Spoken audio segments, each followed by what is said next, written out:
দেশে কোরআনের আইন বাস্তবায়ন না হয়েছে এই দেশের মানুষের ভাগ্য পরিবর্তন হবে না।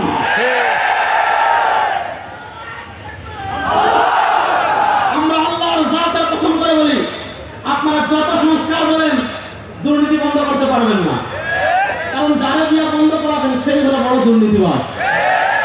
এক বছর আগে আপনারা যুগান্তরের রিপোর্ট দেখেছেন, মাদক নির্মূল কমিটি করেছে, কিন্তু দেখা গিয়েছে মাদক নির্মূল কমিটির যে আহ্বায়ক তার ঘরে 21 কেজি গাঁজা পাওয়া গেছে। কথা বুঝছেন? তাহলে আমরা বলি আল্লাহর কসম করে বলি, মাত্র 3 মাসের জন্য বাংলাদেশের কোরআনের আইন বাস্তবায়ন করে দেখেন, মাত্র 3 মাসের জন্য বাংলাদেশের কোরআনের বিচার ব্যবস্থা বাস্তবায়ন করে দেখেন, খুন বন্ধ হয়ে যাবে, জুলুম বন্ধ হয়ে যাবে, অন্যায় বন্ধ হয়ে যাবে, চাঁদাবাজি বন্ধ হয়ে যাবে, উন্নয়নের নামে রোডের বদলে বাস দেওয়া বন্ধ হয়ে যাবে। এবার দেশের বিচার ব্যবস্থা কোরআন আসলে আপনারা চান কি চান না? তারা চান দেখে দেশের বিচার ব্যবস্থা কোরআনের আলো আলোকিত হোক, আমরা চাই কি চাই না?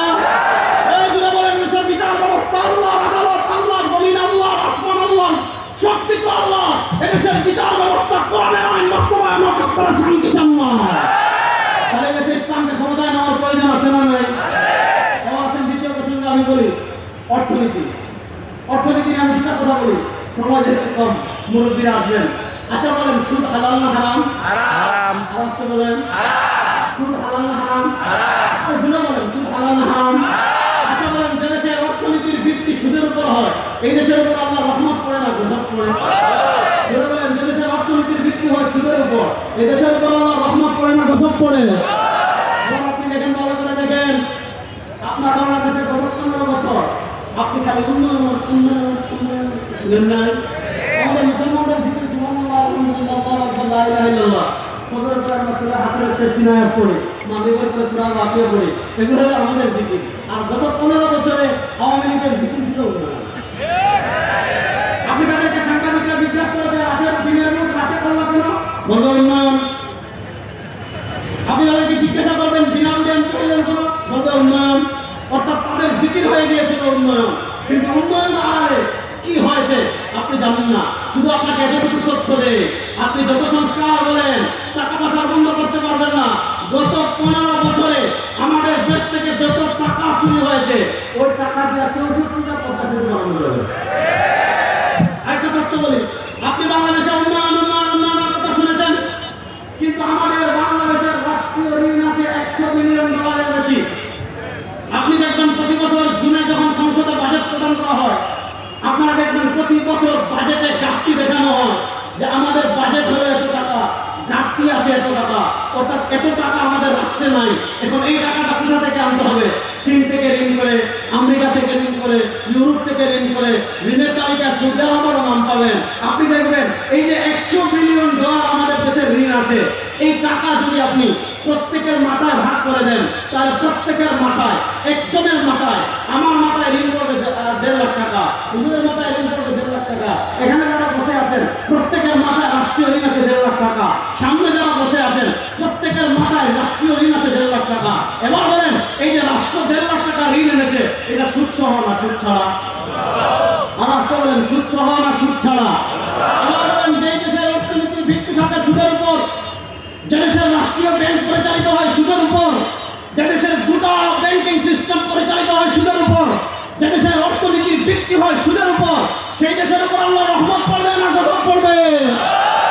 এটা আপনি বলতে পারেন যে সুন্দর সুন্দর বর্তমান পৃথিবী নিয়ন্ত্রণ করে আমেরিকা, পৃথিবীর অর্থনীতি নিয়ন্ত্রণ করে ডলার, পৃথিবী অর্থনীতি নিয়ন্ত্রণ করে বিশ্ব ব্যাংক। এখন তো আপনি সুদ ছাড়া একটা রাষ্ট্রের অর্থনীতি চালাতে পারবেন না, সুদ ছাড়া একটা রাষ্ট্র দাঁড়াতে পারবে না, বিশ্ব ব্যাংকের সাথে লেনদেন করা ছাড়া একটা রাষ্ট্র দাঁড়াতে পারবে না, আমেরিকার ডলারের আগ্রাসন থেকে মুক্ত হয়ে একটা রাষ্ট্রের অর্থনীতি দাঁড়াতে পারে না। আমি বলি দাঁড়াতে পারে, এটা বোঝার জন্য হযরত সিদ্দিক আকবরের কাছে যাওয়ার দরকার নাই, হযরত ওমর ইবনে খাত্তাবের কাছে যাওয়ার দরকার নাই, হযরত উসমানের কাছে যাওয়ার দরকার নাই, হযরত আলীর কাছে দরকার নাই। আরে আমেরিকার আধিপত্যবাদকে ছিন্ন করে, বর্তমান পৃথিবীর ইহুদি খ্রিস্টানদের অর্থনৈতিক আগ্রাসনকে ছিন্ন করে, কোরআন হাদিসের অর্থনীতি দিয়ে যে একটা রাষ্ট্র 2 বছরে দাঁড়িয়ে যায়, তার সবচেয়ে বড় প্রমাণ আল্লাহ সিংহরা যে ভূমিতে বসবাস করে আফগানিস্তান। আপনি দেখেন আফগানিস্তান আমেরিকা স্ট্রাইক দিয়ে রেখেছে, তাদের যে রিজার্ভ আছে, রিজার্ভ একটা স্টেশন আসে ভিডিও একটু করি যাই আমার কাজ করেছি অনেকক্ষণ ধরে না আমাকে বিরতি এখন অনেক কাজ করছি তারপর সারা রাত কাজ আটকে দিয়েছে এটা আফগানিস্তানের একদম বৈধ টাকা বলছে তোদেরকে টাকা দিব না পৃথিবীর সারাদিন সারা রাত তাদেরকে স্বীকৃতি দেয় নাই পৃথিবীর বড় কোনো রাষ্ট্র তাদের পাশে দাঁড়ায় নাই আরে বেটা আমাদের আকীদা হলো যাদের সাথে আল্লাহর নুসরত আছে যাদের সাথে আল্লাহর মদদ আছে পৃথিবীর কোনো পরাশক্তি তাদের পরাজিত করতে পারে না। আপনারা আফগানিস্তানে দেখেছেন বর্তমান পৃথিবীর সুপার পাওয়ার আমেরিকা 2001 থেকে নিয়ে 2021 সাল পর্যন্ত 20 বছর পৃথিবীর সুপার শক্তি আমার তালেবানের সাথে লড়াই করেছে। তাদের অস্ত্র থাকতে পারে তাদের ক্ষমতা থাকতে পারে কিন্তু তাদের সাথে আল্লাহ নাই। আফগানিস্তানের তালেবানের সাথে আল্লাহ আছেন বলেই তারা বিজয়ী হয়েছে। আপনারা দেখেন ইসরায়েল পৃথিবীর চতুর্থ সুপার পাওয়ার হামাসের মুজাহিদরা আমরা যতজন এখানে এতজন না হামাসের মুজাহিদ একটা পৃথিবীর উপত্যকা একটা গাজা উপত্যকা থেকে বছরের পর বছর যারা ইসরায়েলকে নাকানি চুমানি খাওয়াচ্ছে শুনে ওই সমস্ত পুরাণ গল্পের দিন শেষ হয়ে গিয়েছে।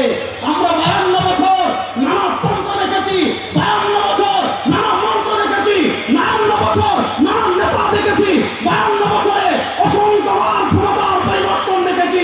এদেশের মানুষের ভাগ্যের পরিবর্তন হয় না। এদেশের মানুষের ভাগ্যের পরিবর্তন হয়েছে।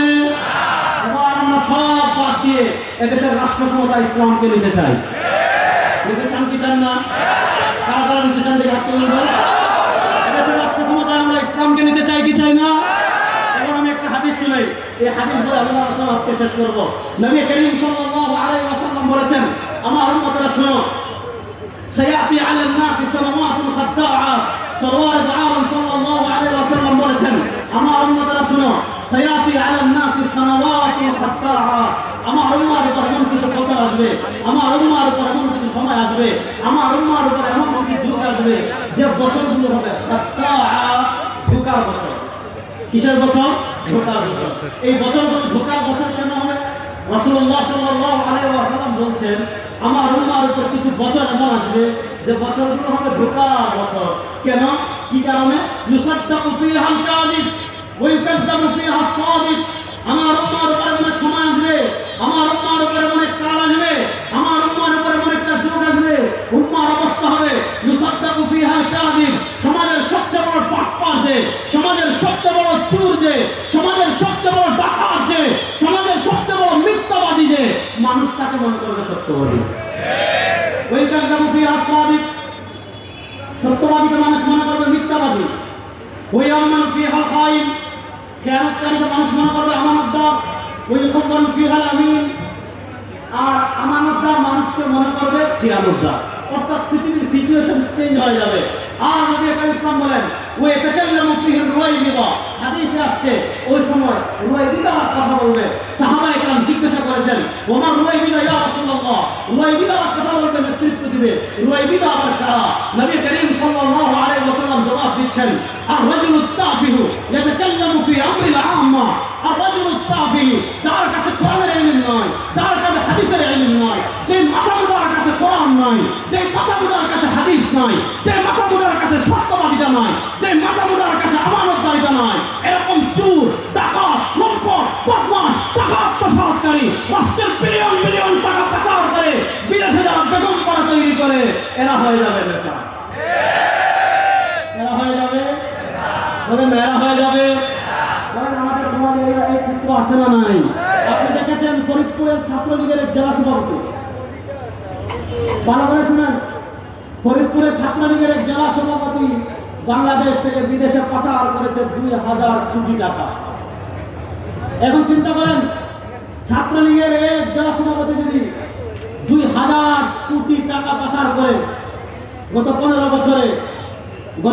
বছরে বাংলাদেশ থেকে কত টাকা পাচার হয়েছে যেগুলো আমরা জানি, আর আমরা জানি না এমন কত টাকা পাচার হয়েছে তা তো আল্লাহই ভালো জানেন।